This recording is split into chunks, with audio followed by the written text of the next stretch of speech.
All right. Hello, everyone. Welcome back. City of the Immaculata live here. I'm a little bit early. I had this scheduled for this evening, so I apologize if anybody actually wasn't planning on attending.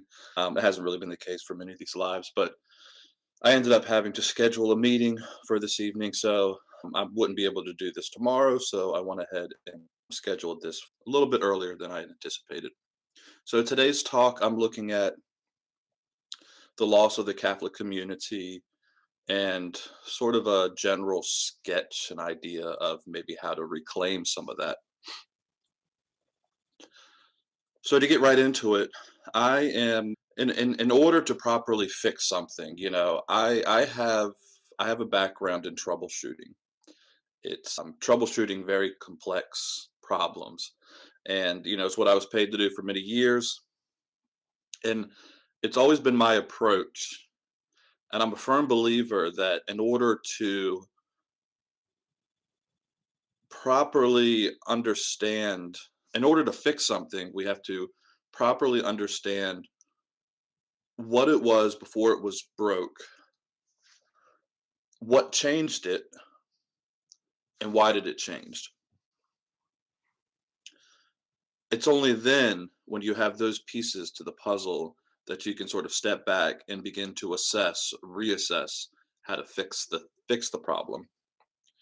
And though in my more somber moments, I'm a little bit skeptical of whether or not we would ever actually be able to reclaim the Catholic community as it once was if it's not properly understood. There's no way it would ever happen anyway. So now I'm not a generally a cynicist or a pessimist or anything like that. And the only reason I even say that is because one, I think in some ways we tend to romanticize the past. And I think people get an image of something in their mind of what the past was and what it looked like, o- other than what the situation actually was for Catholics in particular for this lecture, other than what it was for Catholics. I mean, most traditionalist minded people, the type of person that might be inclined to want to recover the past, most of those same people wouldn't want to live in the conditions that many Catholics were living in when they came to this country. The working conditions that they were living in, the life expectancies that they had, the living conditions. I mean, not some of that stuff was just not ideal in even a romantic sense. But at the same time, keeping with the philosophy that I sort of expounded upon in my live, the left right divide in the church. For any of you that may have seen that video, I do believe that we need to, when we look back at the past and we attempt to reclaim some of these things, to do it through the filter of time and what we've learned. And the I know progress is a loaded word, right? But some of the progresses that we've made. I mean, for example, like I mean, just an obvious one. Nobody would want to go back and live in the unsanitary conditions that many people were living in the past. So when I say filter, sometimes it's even on an obvious level, right? But even some of the more complexities of what a Catholic community would have looked like at the time. Now, one of the first things I want to challenge is some of the misconceptions I think that people have about what family and community was on a local level, but also stepping back on a sort of larger level. Because I'm a medievalist, and while this video is particularly going to be for an American audience, the American context doesn't necessarily fit neatly into what a traditional Catholic community would in America today would expect when they're trying to quote reclaim the past. Up to the Industrial Revolution, life was very much there wasn't a lot of massive change from generation to generation.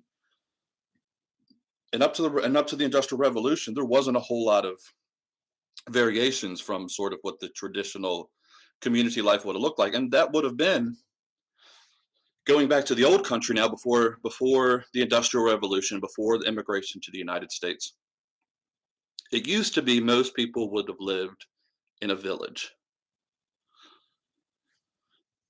Now that could be, depending on where. We'll stick with Europe for this, just to simplify it.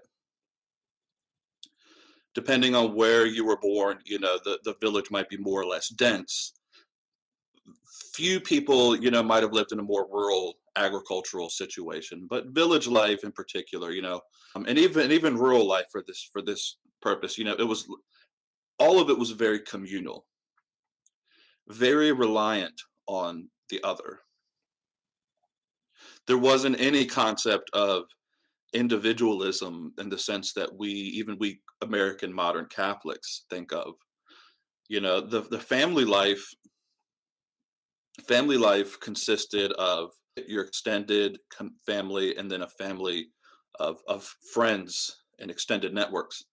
And it didn't consist of anything, when I say that some people, have an anachronistic vision of what the past was, a lot of them, they're talking about reclaiming, mom stays home and father leaves and goes to work. Well, life, traditional Catholic life, never consisted of anything like a father leaving while the mother stays home. For one, most people worked from home or right near their home. And then usually it was the mother and father's working. The whole concept of, the father leaving home while the mom stays home and stay at home mom, that's a very unique outlier in by historical standards. Very much reliant on a specific economic model that in many ways arguably doesn't exist anymore, and nor do I see it existing anytime in the near future. And I see many young Catholic couples killing themselves to reclaim some type of life that really wasn't the traditional family community life. Trying to regain the 1940s and 50s ideal of what their great grandparents or grandparents lived. Now, historically, again going back to the old country, homes were often, more often than not, multi-generational. The land would have been owned by someone else other than the family. It would have been owned by, nobles, landlords. The land would have been worked by the family or by the community at large. Now, even in the old country, if you lived in the city, if you lived in Rome or one of these densely populated urban areas, they might have been a little bit more specialized. You go up the street and you have your blacksmith, or you have your people that had the sort of master crafts, but nothing like the specialization that we would see later in America. And we're talking about centuries and generations of this type of lifestyle, really really up through to the Industrial Revolution. This is kind of what life looked like. You would have your skills that you would pass. Father, grandfather would pass their skills to the sons, mother, grandmothers would pass their skills to the daughters, and there was this reliance on extended networks of family and friends. So now moving over to the United States, when the United States was formed, there's two parts to the story of the United States. One, it wasn't a singular event. Okay, so if we're taking the British to the United States, there was really two important key ones that were very different and very distinct from one another. The first was the Protestant arrival of the Puritans in the Northeast, right? That was its own venture. That's sort of the one that when the religious right, when they have this idea of, when their equivalent of reclaiming the past and past cultures, they tend to point towards that, right? The Puritans that came, they were fleeing religious persecution to come over here. But there was a second venture too that many people don't necessarily consider, and that was a very secular venture. That was Jamestown here in the state that I'm in, Virginia. And Jamestown was a business venture, and the United States has always been this hybrid of puritanical Protestant that sort of molds later into this evangelical, charismatic world, but also this very secularizing business, economics, not much to do with religious life or play or anything like that. And that we'll touch upon that in a little bit more. But just to be clear, that was the here in the United States of America, that was the models, the two models, if you will, of what life would be like moving forward. Now, while Catholic countries, Spain, France, while they did make headway in, Latin America, what we today, South America and Central America, and even up in Canada, they didn't really make a lot of headway here in the beginning in the United States. And as much as they did in the early beginnings, as much as they did, they were often sort of on their own. It would be like an individual would come over here for work or business. They had little to no access to that family life that they would have been leaving in the old country, let alone any access to priests or the sacraments at large. And the tendency from the outset, from the beginning here and moving forward, the tendency was always more towards a secularization, if that's even a real word, a secularization over a Protestantization of the immigrants that came to this country. Then we get to the Irish potato famine, which would have been, I think that took started in the 1840s. The Irish, if you don't know about that, the Irish crop, the staple food in Ireland at the time was the potato. In the 1840s, the crop failed, and for the first time, you have this pouring in of Irish Catholic immigrants into the United States. They would usually come in through those northeastern states, and to sort of strip it of some of the idealism that maybe we have when we're talking about reclaiming Catholic culture. While they certainly were tight communities, and I am later here towards the end going to bring up some of the more positive elements of it. I don't want to romanticize it too much because one, while it was tight communities, they were often very poverty stricken. Okay, my ancestors, I have Irish ancestors that came over at this time during the potato famine. It was poverty stricken. There was often a lot of crime, and as you'll see, the case moving forward with some of these immigrant communities that came over in order to protect themselves, that often turned into what we would later call organized crime. That's the Irish, that's the Italians, that's the Jewish people that came over. If you want an example of what that the beginnings of what that looked like, it's an incredibly violent movie. So I don't know what your taste on movies are. I tend to watch movies of directors that I like, but it's about 20 years old at this point. I'm sure I'm even older. Is Gangs of New York. So if you want a good idea of what that looked like, go see Gangs in New York. It's these Irish immigrants that are sort of eking out an existence in a country that's often hostile to them and to their faith. And then that follows up with the influx of the Germans, of the Italians, of the Poles, the Eastern Europeans in general. And it's there that you really begin to see the formation of these communities in the United States. Now,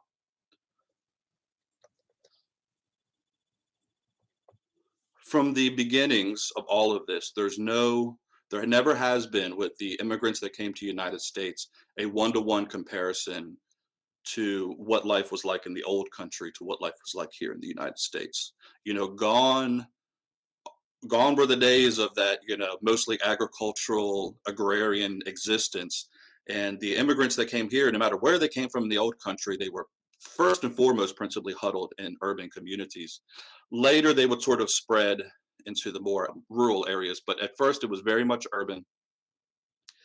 This is where you really begin to see the beginning of the whole idea of the father that leaves the home, right? because men had to go work, right? The very first thing that you did when you came here, you had to find an income and you had to find a living. Oftentimes in these urban communities, men would work in factories. Now, the mothers, depending on what the situation was, a lot of the times the mothers or the grandparents would be the ones that would stay home with the children. But oftentimes you found situations where women and children were working in the factories as well. Or, if you were like in West Virginia, right, like children would be right there with the men working down in the mines. So in so much as this was a community, as it was a communal life, it was very much an impoverished life. But to give them their credit, to give them their due, the communities held fast. It's sort of an interesting fact that impoverished, while I don't romanticize it at all, but impoverished, poverty-stricken people tend to fortify their communities much better than so-called first world countries do. And the social life of those societies and those people tend to be a little bit more cohesive and binding. I mean, just for example, right?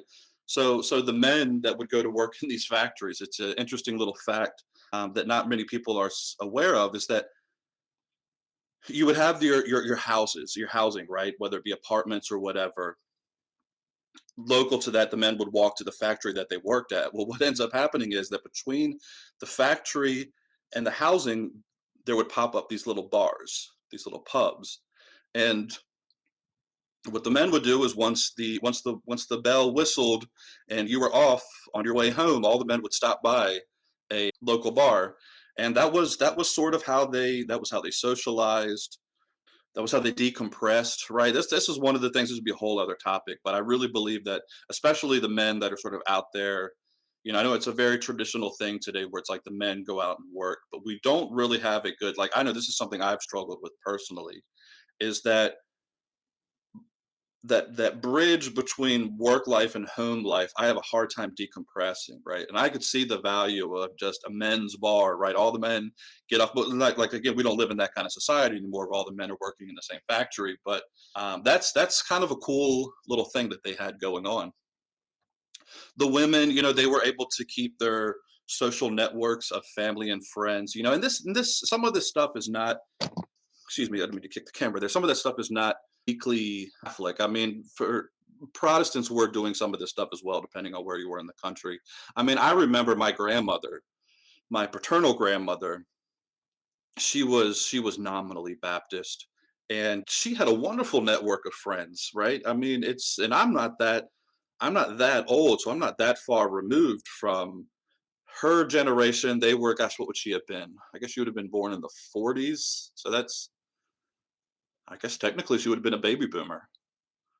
So even the baby boomer generation, which is sort of a transitional generation, they were the type where, I don't know if any of you people remember this, if you had family members like this, but she would have friends that would just stop by, right? No phone calls, a knock on the door anytime.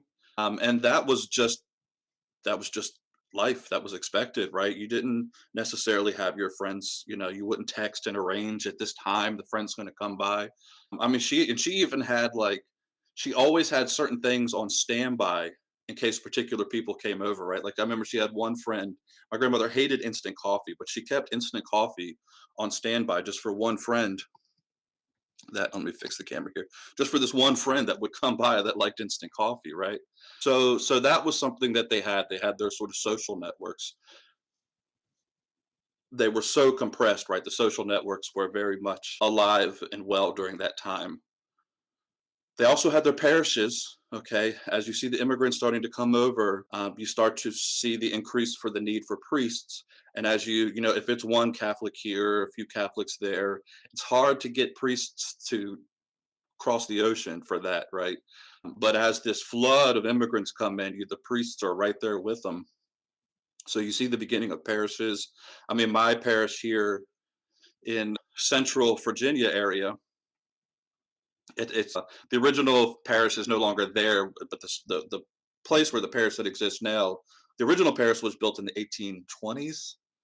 And the parish that exists now was built in the 1890s, but they were building these parishes.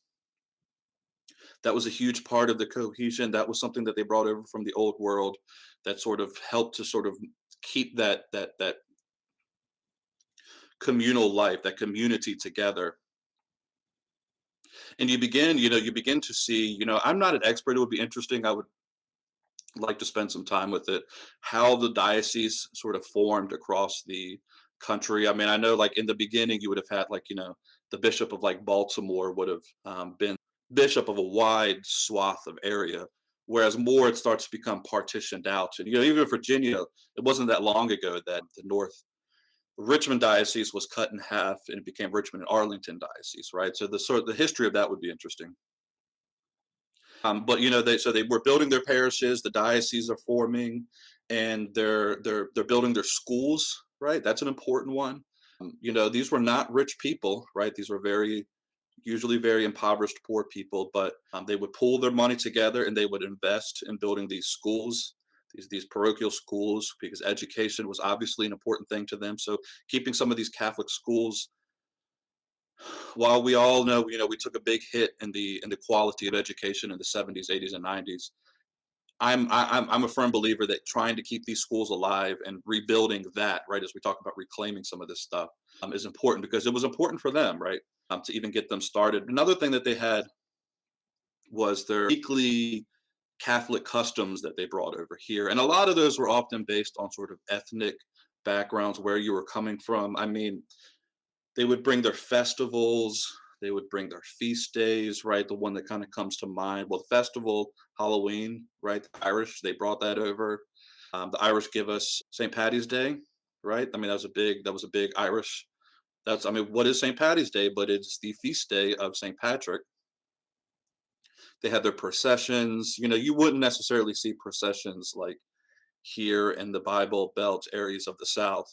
You would see them in the big cities on the Northeast, though, and you would see them in some of these areas, like even or an idea of a festival coming to mind, right? Mardi Gras, right? New Orleans, right? Mardi Gras, sort of an outlier. I mean, Mardi Gras, New Orleans is sort of an outlier of the rest of the United States. If somebody who's more specialized in U.S. history should do just a Catholic New Orleans special, to teach these people about the Catholic history of New Orleans. But all of these customs, these were all well kept up with. I mean, not all of them, but a lot of the ones that they brought over were they sort of got a lot of them got sucked into and absorbed into the wider cultural norms, including, especially the Irish ones. Those are, I mean, Halloween is all but a secular holiday at this point. Though I have seen some Catholics attempting to sort of reclaim it back for that sort of triduum of All Souls and All Saints days.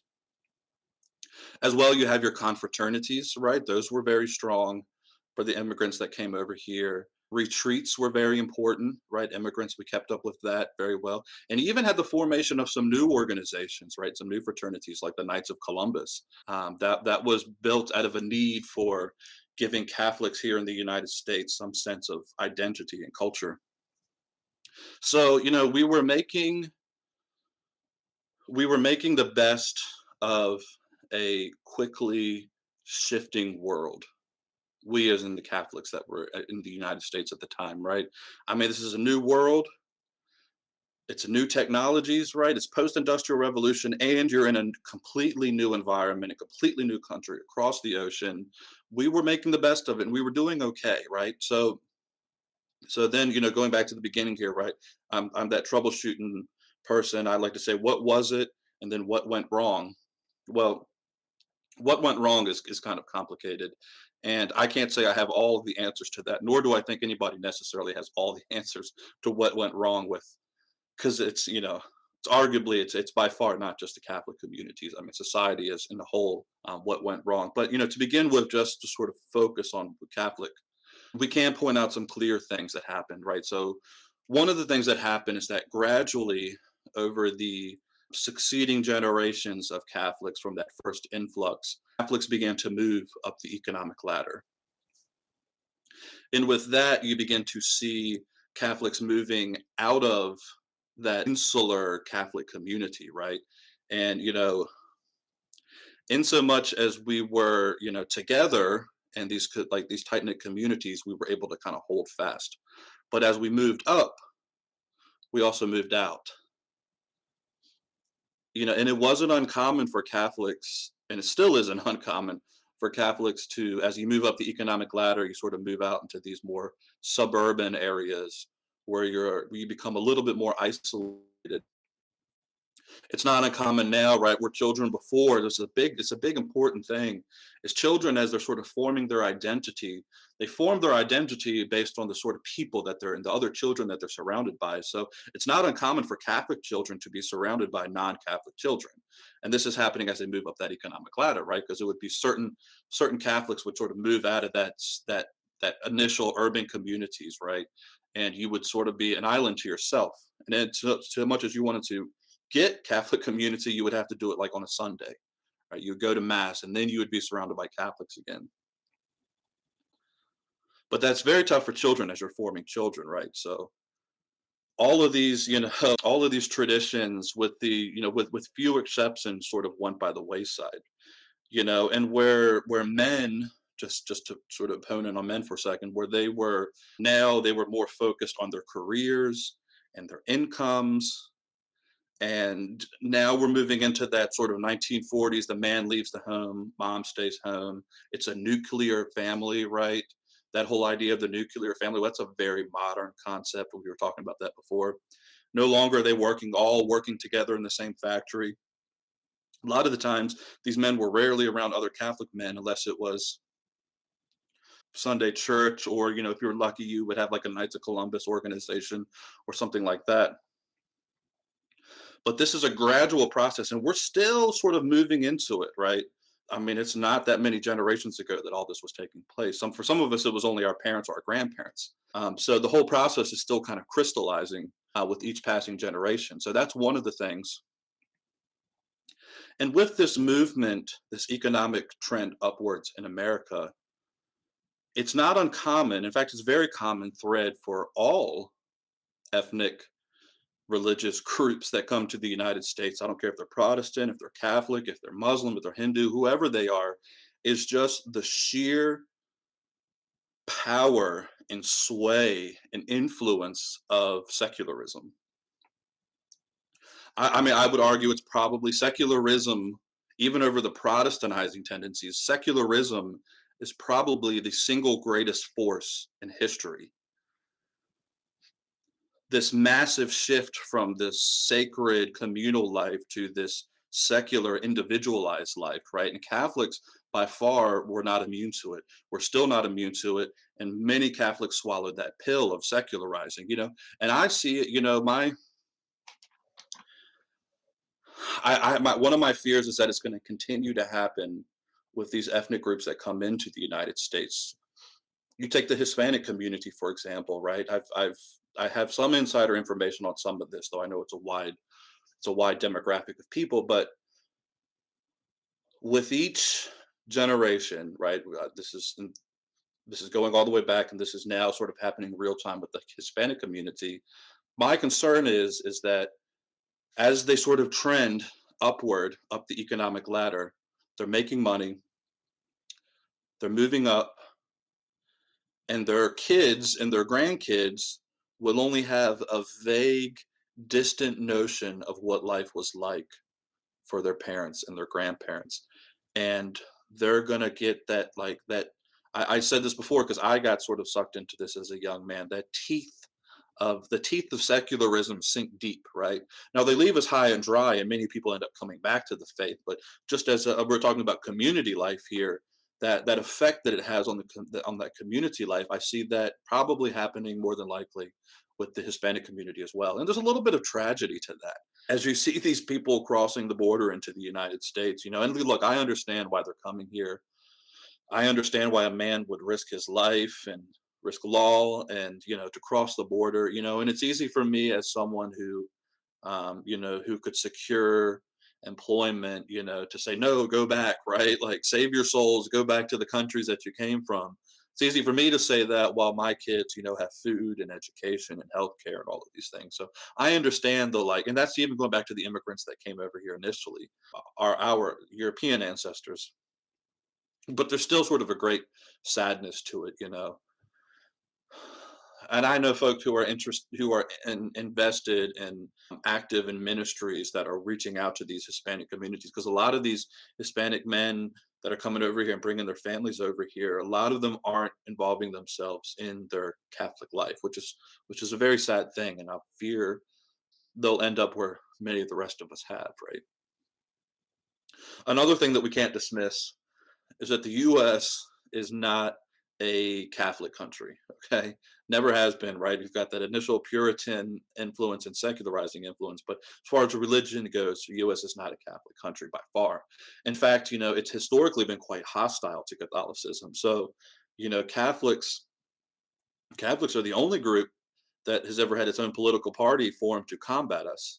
The Know Nothing Party, right? And there were violent anti-Catholic riots in the Northeast. The largest one being in Philadelphia. And it's easy for us in this age today where to be, different or to be countercultural. It's not really nobody really notices anymore for the most part, right? You can all but kind of dismissed if you're sort of different or if you're an outlier. But the pressure to assimilate for the people that have first came over here was always something that they were up against. And your religion, if you were Catholic and you came over here, your religion could keep you from employment. It could keep you from getting any kind of education, and that upward mobility, right? And so the tendency was always for Catholics in this country to sort of Protestantize, right? Their religion. I mean, I think back to, or just secularize, but I think back to when John F. Kennedy was running for president. I mean, I don't think back, I wasn't there, but just studying history. When John F. Kennedy was running for president, he gave a famous speech to a convention of Baptists where he was basically, I mean, he was a shrewd politician. His father was an even shrewder politician. Interesting man, Joseph Kennedy was. But he was giving a convention where he like was all but saying, "Look, I am not going to let my Catholicism dictate my policy." He was kind of like trying to like, because there was that, going back to that anti-Catholic tendency that existed in the U.S., where to be a Catholic was to be a pawn of the Pope, right? So he is having to come in and basically saying, "I'm not going to let my policy dictate I'm not going to let my Catholicism dictate my policy." And I mean, unfortunately, that's been a trend for the Democratic Party since then. And that's a very sad trend. That's a story for another day. But no, that's something that they were up against. And I don't dismiss that kind of like, much like the people that are coming in here right now for find economic gain. I don't sit here on my like high horse and judge them. I also don't judge the people that were pressured to assimilate. So what's the solution for all of this? Okay. And I can't claim to have all the answers. Some of this stuff is still playing out.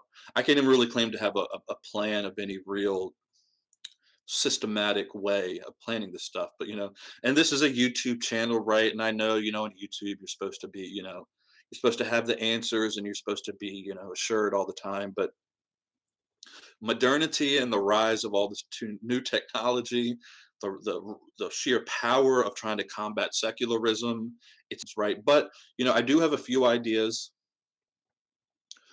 things. I mean, for one thing, I think we need to slow down. A lot of this stuff, I'm huge on this stuff, but a lot of this stuff is going to take generations. When I see Gen X people and I see millennials, I'm a millennial, and the Gen X people right before me, they tend to have this.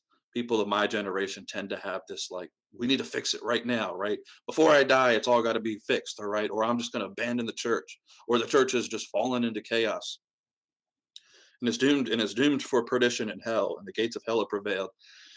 Like, slow down, right? I don't know if you'll ever get Generation X or millennials to slow down, but you know, not everything is going to be fixed right now, and whining about it's not going to solve anything. But hopefully, like Generation Z or even the succeeding generations will, have a little bit more patience, have a little bit more strategizing for long-term solutions, and we'll be able to like sort of navigate through some of the work that needs to be done. Now, one thing that I would pull from right away is, I love Native American culture. while that was certainly not right, Native American culture, as all cultures, were not like always rosy. I mean, it was often violent. They were often warring with one another, but they had many admirable qualities.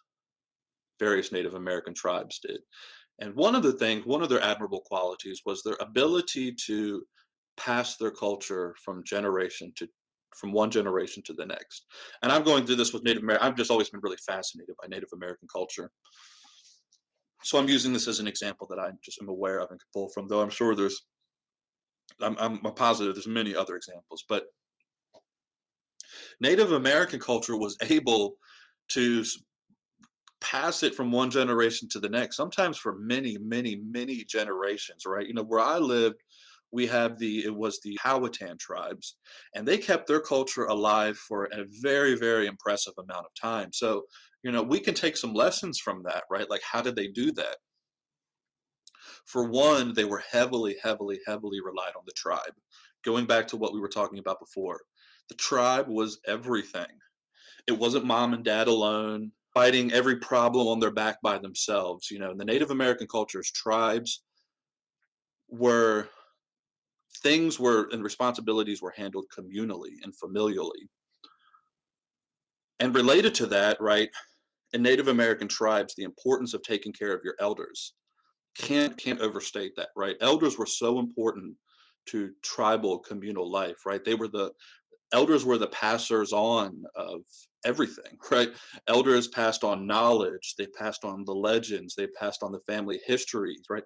There's a great scene in the movie. Again, I'm sorry to be recommending violent movies. It's the movie Apocalypto.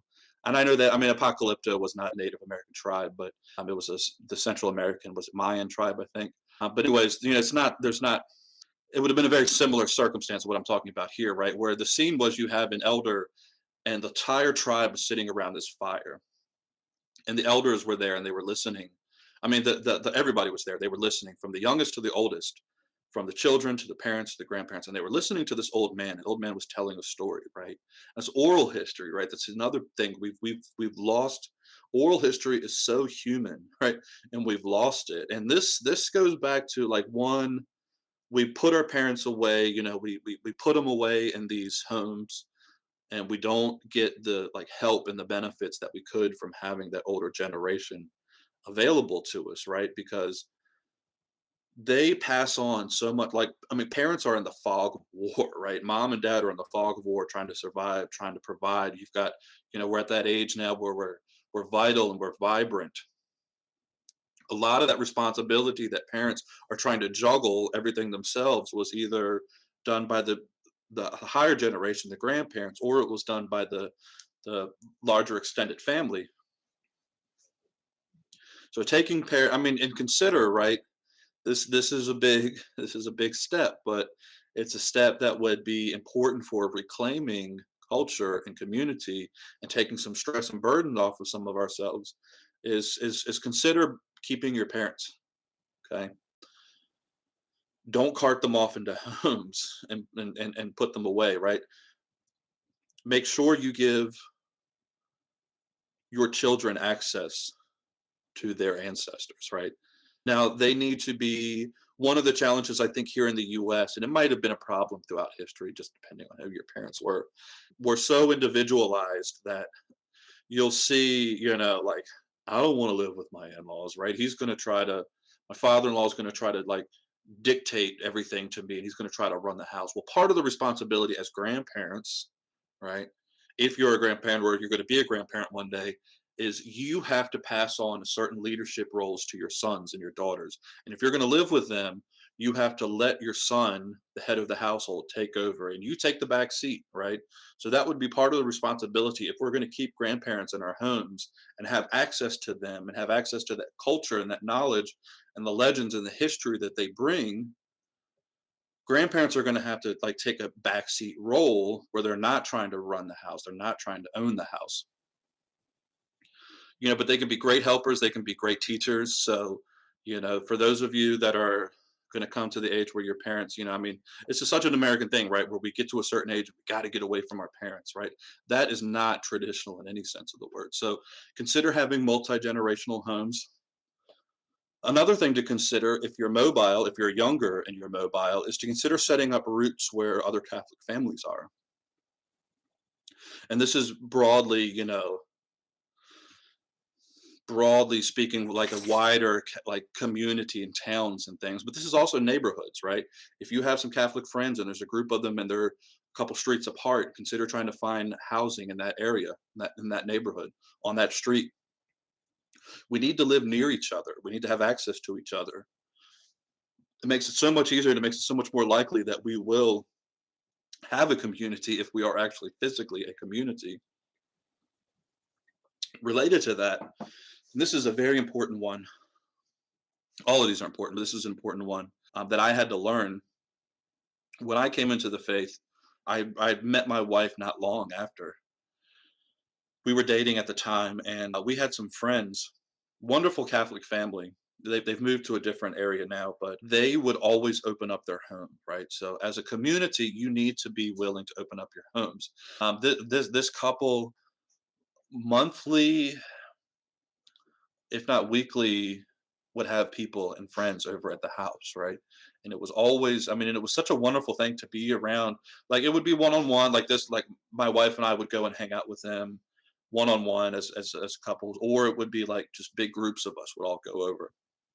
And my wife and I, now this kind of fell apart with us with COVID. We haven't really picked this back up, but we were doing it for a long time. We were having these friends over all the time. Like we moved to a different parish, and we sort of, I think we sort of started that thing, right, where we would open our doors up and people would come by. And that's a huge thing, right? You can't just have parish church life. It can't be all on the priest and it can't be all on the commons, right? You have to open up your own homes, and you have to have life within the house of your extended family and of your extended friends joining in to your own homes. And I know that's like, look, I kind of cringe at the idea of when my grandparents, her generation of people just coming by and not calling first or texting saying, "Hey, I'm coming by," right? Like, I don't know if we can ever. Personally, maybe that's just me. Maybe we could. That would be wonderful if we could. I don't like that idea myself, but getting to where it's not just like, "Hey, on 2 weeks from now at 7 o'clock, I'm going to come by." It needs to be more like, "Hey, you do anything? I'm going to come by. We're going to hang out," right? More often, right? So we need to have that. Consider, this is another one that's maybe a little bit difficult, but consider work that doesn't take fathers away from the home, if possible. I know that's not an easy one, but so much of our life was not fathers leaving the home. So much of our past was not fathers leaving the home and being gone. And consider your work to life ratio. Though I'll say, I think even like my generation, millennials and Generation Z, we seem to be a little bit more aware of that, right? Like I've had to work on it. I'm a bit of a workaholic, so I've had to work on my family to work life ratio. But you need to balance that ratio. It can't all be working our way up the economic ladder, because that's where so much of what went wrong was so focused on that, right? So we need to balance our home life and our communal life much better in ratio to our work life. And that may actually take a little bit of reevaluating what wealth and that that median between being wealthy and being in poverty looks like, right? Like maybe we don't need to be so wealthy, right? Now I'm not saying throw yourselves into poverty, but maybe we need to find a better median between the two. Consider Another thing is to consider taking over some of these confraternities and other organizations. Many of them are struggling, many of them are dying out. I'm in the process, I'm in the inquiry stage of joining the Order of Franciscan Seculars. I could say, at least in some of the demographics of some of the ones that I've seen, it's an older demographic. And that's a specific thing. That's a third order, so that's a little bit, more involved. But I recommend, Catholic, like one of the things that I was trying to start before COVID was we were gonna start a Catholic men's group where it was literally we just showed up to a bar, right? We agreed like once every Thursday. So we actually have on our parish, like this, just to give you an idea. I know this is not going to be the same for every parish, but at our parish, the priest does a once a week on Thursdays evenings. He does the traditional Latin mass, the low mass. In the East, our idea was the men would get together. We would go to the low mass. Right up the street is a bar. Well, we were going to commandeer that bar every Thursday evening, and it wasn't going to be a men's group where we had to like talk about lofty philosophical theological conversations. It was literally just going to be drink some beer and decompress with the guys, right? Whatever we wanted to talk about. As a matter of fact, I was going to try to keep it like light conversations. That was going to be one of our things. But that's an idea for a men's group for some of you that are looking for that.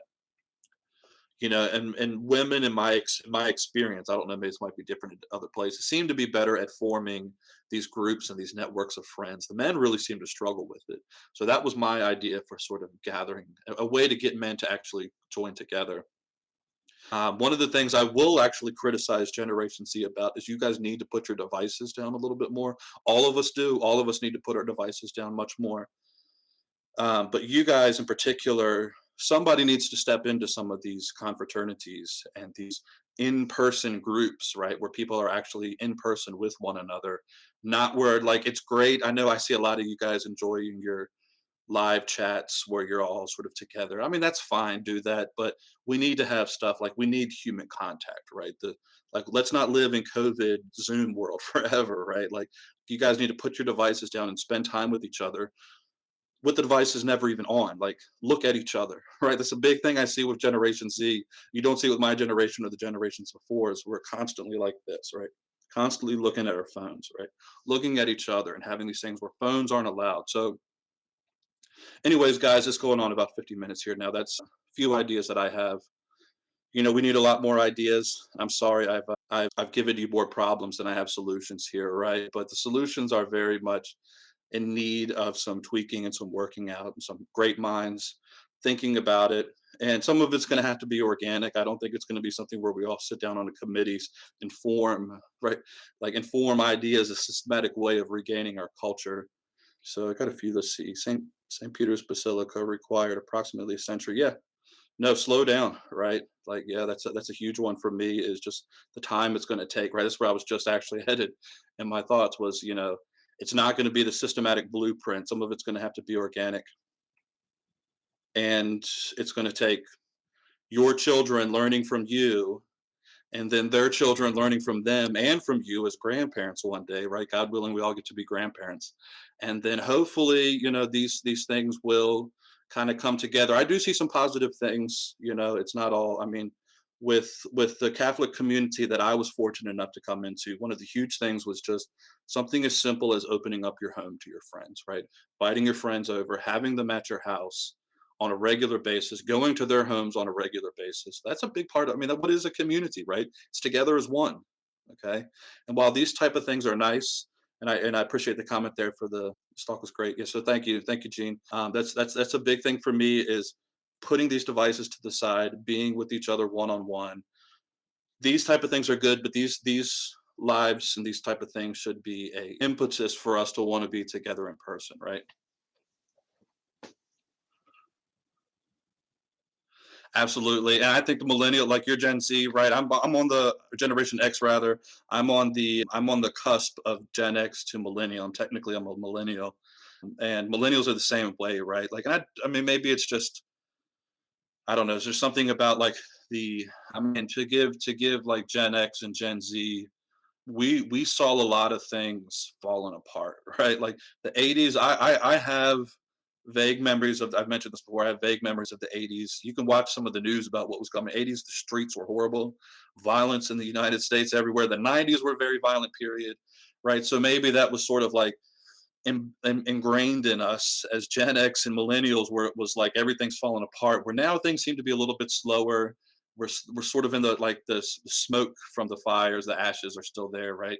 I'm not saying society's not great by far, but maybe we could take these things, just kind of take a step back, move a little bit slower, a little bit more methodically with long term strategizing. But that's all I got, guys. Thanks for tuning in. I got a few people here commenting. That's a first for me, so anyways, I will be back next time. And if you watch this later, leave some comments. Let me know some of your thoughts. I'm really interested in some of the things that we're going to have to employ are things that people are doing, right? So if you live in a community, if you live in a town where you guys are successfully having enculturation, Catholic enculturation, and it's working, like leave comments here or make your own lives. Like let the rest of us know. We all want to know what you're doing. We want to know what works. So, anyways, guys, take care and God bless you all.